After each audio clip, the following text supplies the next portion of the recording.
What's up? What's up? What's up, people? What's going on with you? I'm your host, Jermaine McCrimmon. We're back at it again at Humanity Unplugged Podcast, episode 34. Uh, Hopefully, you guys had a great uh, couple of days at work. I did, not too busy. A lot of things going on. We're going to have a lot of topics to just run over a little bit. Hopefully, you guys are doing well, got your health and strength. We'd like to thank everyone tuning in on our social media platforms. It's great to see you guys checking us out, and I appreciate the love all the way through. Um, Today we're supposed to have my guy on, Glenn Cannon. We had to do a few things. We'll be back at it on Friday for your Tuesday episode, or I might just drop another episode just to drop it because hey, it's good information, good things to talk about, good news all the way around. And as we switch direction with the podcast, just doing some other things, I want you guys to know that I'm very grateful. I'm very, very grateful. So, episode 34 today, we're going to talk about the real ID. I don't know if you know about the real ID. The deadline, I believe, was the 6th, which was Tuesday. And for those that like to travel out of the country, high and near, far, all around the world, you need to have a real ID because that's going to help you get to where you need to go a lot easier. And now they're making it where you got to have that star on your ID, whether it's a driver license, non-driver's ID, you need to have that. We're going to talk about that because that can impact the way you travel and how you get around. We're going to talk about also Sean P. Diddy Combs. His trial is up. They're starting his trial now and see what he's about and see what's going on with him. I'm not talking much about him because I don't really know. All I do know is everybody that's signed to Bad Boy doesn't have a good ending. All the artists that signed with him and did some things with him, I'm not saying they didn't make money. I'm not saying their stuff didn't go out to the world, but overall, it's not a good look. Also, we're going to talk about India. India has responded to Pakistan. They bombed Pakistan and they blew up some terrorist areas. They really did some damage. They're fighting back, which is needed. And they're going to war right now, guys. I don't know if you're paying attention to what's going on, but India is no joke. They are dropping it like it's hot over there in India. Pakistan is responding, but what they do is some cowardly stuff. I got to say it like it is. If you catch up on your world and find out what's going on, they dropping bombs on civilians. They targeting innocent people because they want to deflect off what's really going on. You know what I'm saying? And the terrorists that's in Pakistan, that's in India, is being ran on the low by Pakistan people, and that's what they're saying. And they're really being outright with it. So it's causing a chaos over there. We have it happened today, which is Wednesday. I'm doing this recording. We had a shooting out in Philadelphia, Overbrook High School. A cop out there got shot. He's in critical condition, and he was trying to break up a fight amongst some individuals. He ended up getting clipped, and that's crazy. It does happen. It's part of the job that you try to help people out, and you take one. It's unfortunate. He's in critical condition. With that, the meat and potatoes of today's episode, though, and I must say that, is Tyre Nichols, 19-year-old Minnesota young boy who was brutally beaten up by 5 officers out there. He was killed. He died from the beating. He didn't get shot. He died from the beating. And 3 out of the 5 officers were not guilty on all state charges. Federal charges they convicted already on, but the state charges, how can you go through that and be not guilty? That's part of, and they were all found not guilty by a jury or by our own peers. So that's crazy in itself. But that's our show. So I'll go back to the top and we're going to talk about, I have a couple of videos, maybe one, but it's going to be mostly me talking. I just wanted to break down those topics for you guys because I want y'all to understand where we're going one by one down the line. So the real ID is just like having a passport in your pocket. And the real ID is going to make it easier for you guys, for all people to travel. And it checks all the boxes. It's updated. It also, the ID has some type of, I'm quite sure on the low, it's not going to tell you the truth, but some type of tracking device built into it where they know where you at or something. There's something in it for some reason that the government want us to use this. So we don't really know all the ifs, ands, and buts about it, but definitely it's in there. That I guess they're tired of the old way of flying, the old way of functioning. They want people to use this way in this format. For those of you around the world who don't have a real ID, I advise you to go to your nearest motor vehicle and wait on the long, strenuous lines and get you a real ID. Because if you don't have it when it's time to travel, it doesn't even matter if you have a passport. You don't have a real ID, they're not letting you go. So I'm just letting you know, you heard it from me. You need to have a real ID. Yeah, that rhymes. That's cool. Thank you. Thank you. Thank you very much. But you definitely need to have a real ID to move around. And it's real easy. It's nothing difficult to fill out. They actually give you a preference when you're renewing your license. If you want a real ID, you say yes, and it comes right to you. So it's quite simple. But of course, the deadline was yesterday, and they're going to enforce it, which is a Wednesday. They started enforcing it, which is today. So around the world, you can't travel unless you have a real ID. So the deadline was today. So a lot of people were on these lines around the motor vehicle area. It was excruciating pain, I guess, standing out there waiting to get this done by that time. But it's part of life. This is what we go through. This is what it is, and we have to just get used to that. Also, moving into Sean Puffy Combs, Bad Boy Entertainment record label been out for over 20 years. A lot of artists come from that era, and a lot of things went down with P. Diddy Combs. Now, I'm not going to get deep into his sexual preference because that's his preference. That's not I don't care. But if he's molesting people or doing the R. Kelly thing, then we might have an issue in the world with that. So he's behind bars because of what he knows and what he might give up to get free. My personal opinion, they got him locked up. They're never going to let him out. It doesn't make sense to let him out. And the reason why I say that is because he knows too much. So they either going to try to eliminate the threat by all means necessary or keep him in bondage and keep him alive. Those are going to be his options. And we're never going to find out about it. We're never going to hear about it. They're going to either tell him either this or that because he never can give up. No matter how deep you go up that ladder of never coming back, you're never going to be able to come back. It's almost like the John Wick. If you guys heard of John Wick, the movie, he got like 5 episodes of John Wick. He wanted out eventually. He was tired. He wanted out.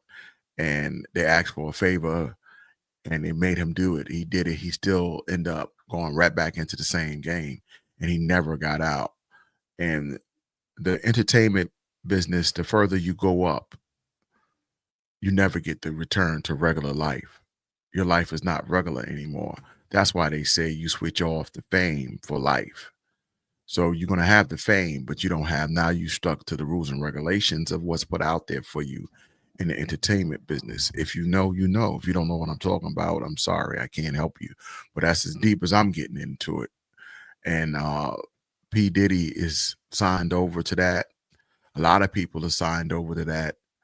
And if you notice why a lot of other rappers, like a lot of other people that's in the entertainment business, Cat Williams for one, he gets uh, penalized, and people look at Cat Williams differently because he refused to do certain things that other comedians have done in the past.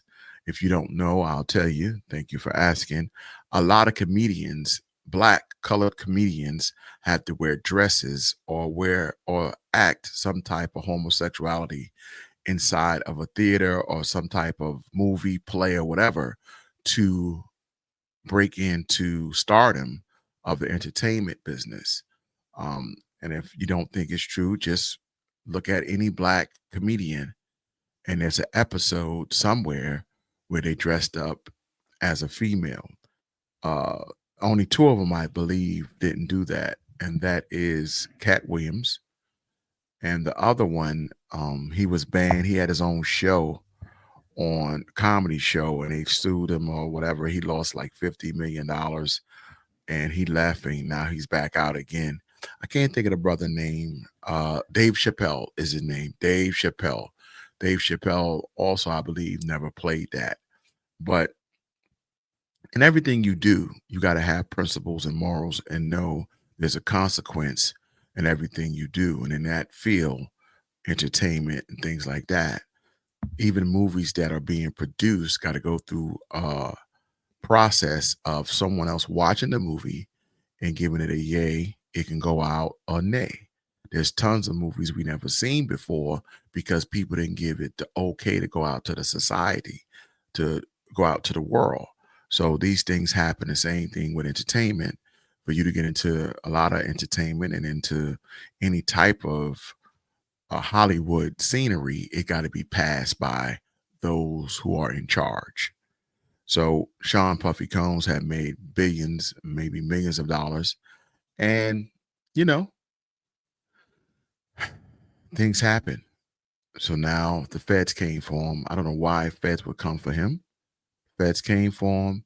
He's got an indictment on his head. Trial is coming, and for what I know, they trying to lock him up forever.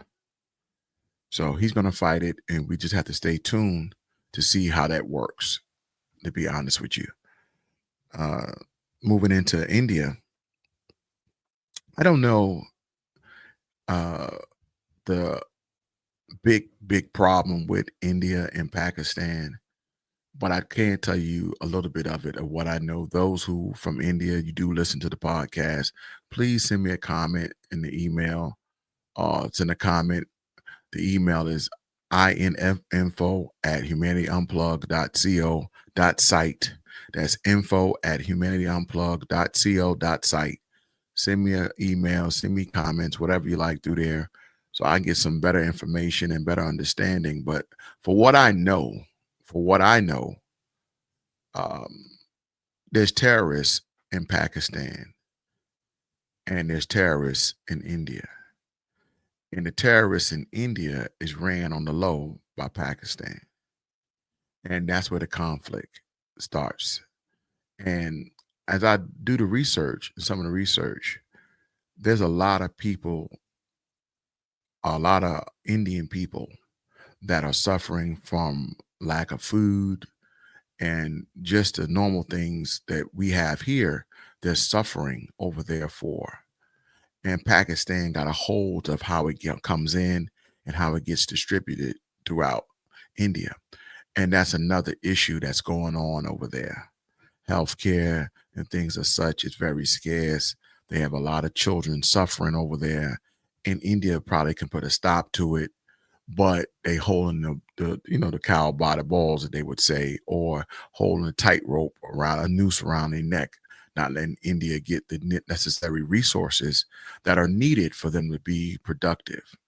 So not too long I did an episode with terrorists hit Kashmir. It's a resort out there in India, killing about 12 or 20 people.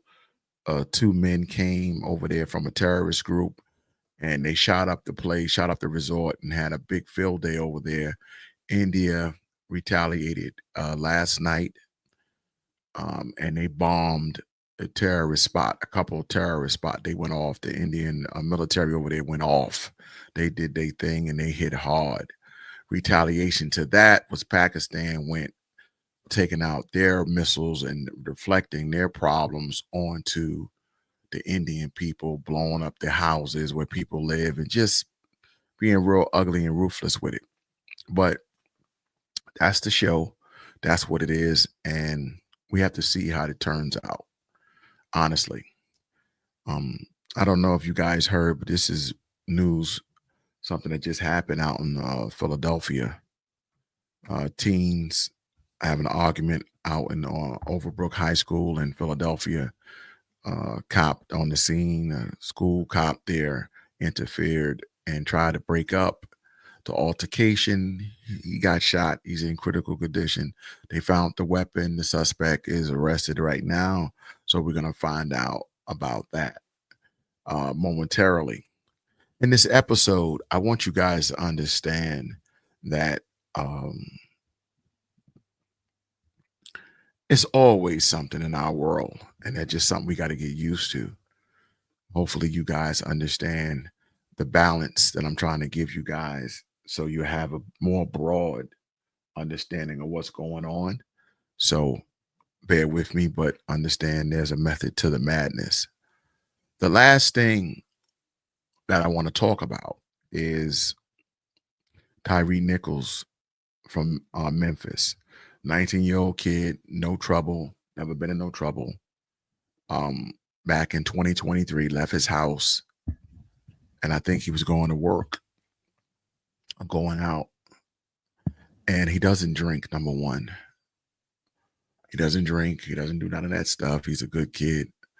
And cops pulled him over, and they said he was running from the cops. We'll never know what really happened because he's no longer with us. He's gone. And I want you to understand this perspective of if this was your child. If this was your child and you saw your child that morning and he was sent, you told him, okay, he talked to his mom that morning and he asked her what she was cooking for dinner. And he talked to his mom vividly. This is nothing I'm making up. I saw it.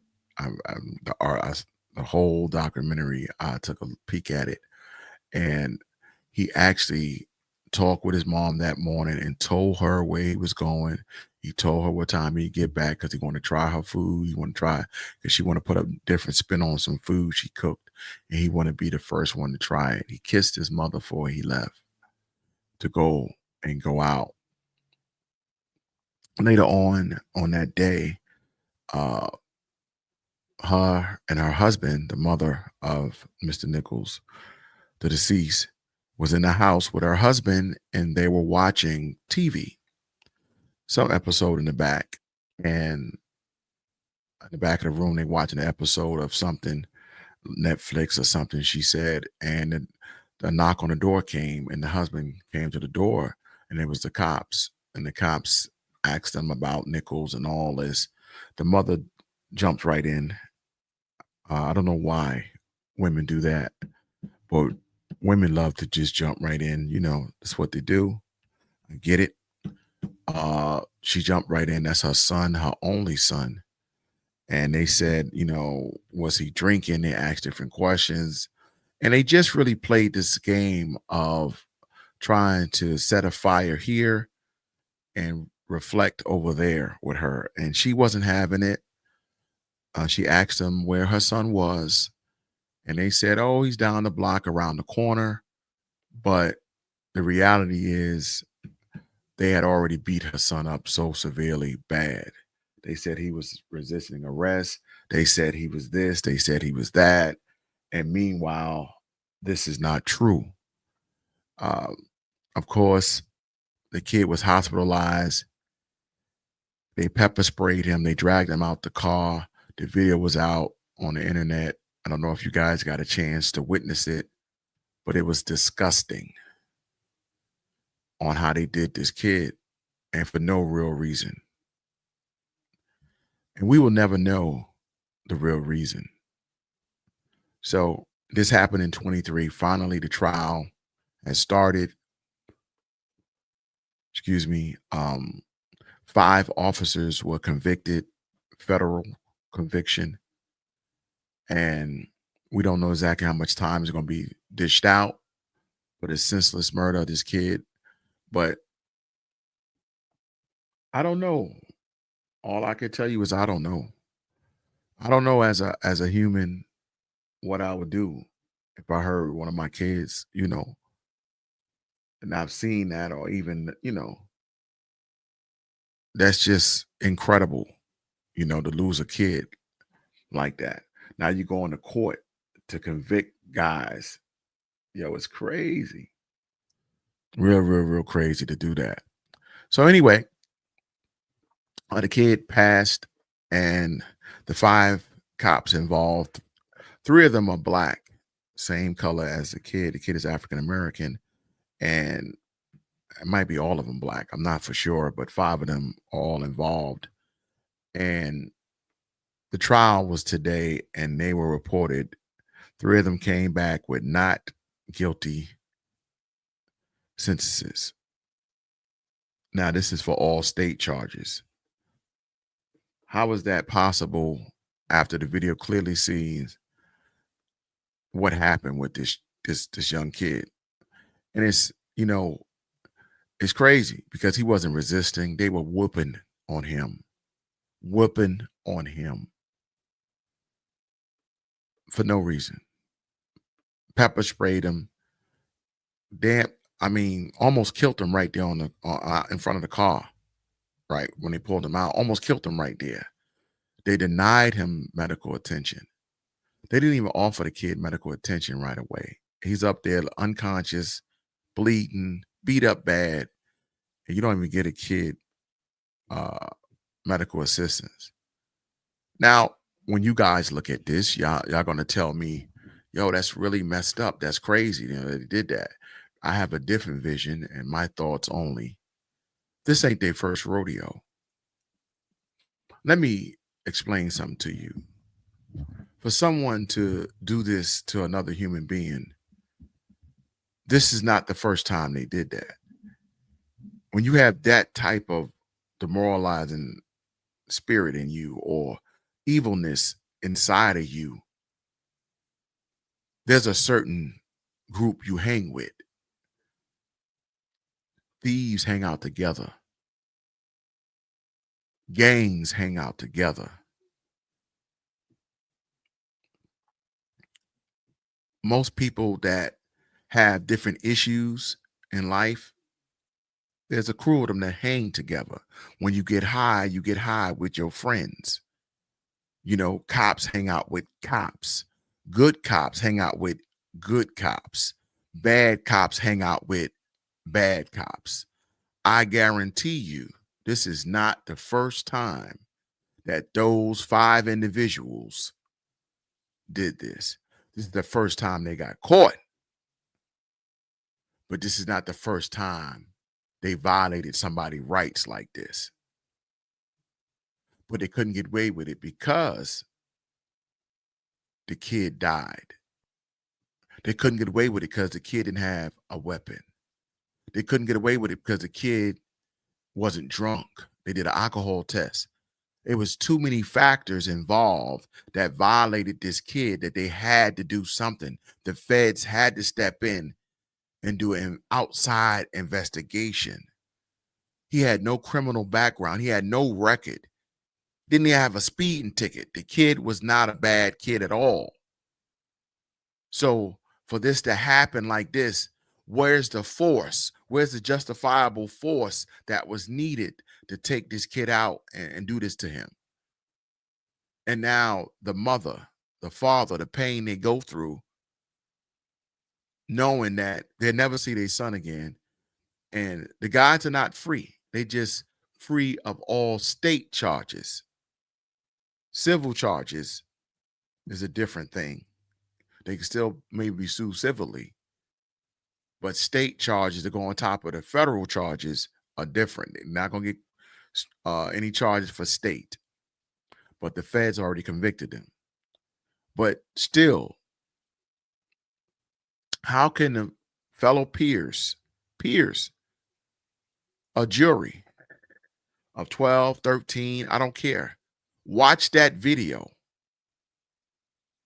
watch the video of him getting brutally assaulted, mangled, beat up to a pulp, and they say they're not guilty of that? Every cop that was involved had to have some type of responsibility. This is why I tell you it wasn't their first time. They acted in a unit. They were a unit. They were together. Once it went left, they all went left. So everyone backed up each other like a unit. So they rode it till they couldn't ride it no more. The only reason why we know somewhat of the truth, because the judge said he giving out football numbers. And if you don't know what football numbers is, meaning 54, 45, 35 years, 47 years, and if you don't know, a cop that get locked up in fed time doing crime with the ones they put behind bars doing time with them, you know, they love to see a cop come in there. They love to see a cop go to jail. So it's not a good thing. So they want to do less time as possible. So now the armor got a crack in it. People are starting to talk. After being in state penitentiary waiting on trial took 2 years. So these guys are, some of them that was able to bond out might have bonded. Some of them that didn't was stuck in jail for this time, for this whole time. But it wasn't federal. It was in state prison until they get transferred over. So I just want to leave that with you guys and let you guys understand that justice don't always serve you when you actually on the right side of justice. You know, I just spoke about a young man, Mr.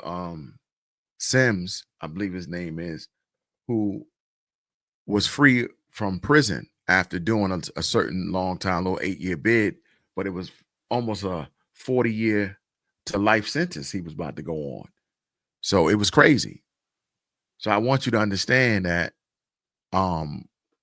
these things happen, and we have to, you know, take the time and realize that I don't condone it, but I understand when a parent goes rogue. I understand it when a parent goes rogue and they turn around and they shoot up the place of where cops are at, or want to take out the people that took out their child. I understand it. And I'm going to tell you why I understand it. Because of things just like this. I understand it because for that mother and that father never to have their son again, and then you depend on the court system, the federal laws, and everything in place to put the people that belong behind bars for the crime they do, and then you see people beat it like this. I can understand why a parent have a R15, R16 outside the courtroom, and they go ballistic on all those cops, the one that were innocent. I understand that because that kid is never coming back, and he didn't deserve that. So from me to you, you know, we got to stay prayed up. Mental strength is the most strength we can have. The most powerful muscle is the brain. And I suggest to everyone to stay prayed up. Also, understand, you know, what you're getting into. Try not to travel alone. If you're dealing with cops or you're driving, try to always follow the guidelines. You know, follow the guidelines, you know, and the guidelines meaning most parents tell their kid how they should act if they get pulled over. Listen to your parents. Listen to your parents, because this young man probably did everything right and still ended up not being here anymore. I'm your host, Jermaine McCrimmon. This is from Humanity Unplugged podcast, episode 34. I love all of you. Excuse me. I see you again. Let's get the numbers up, guys. Let's get the numbers up. Have a good one. God bless.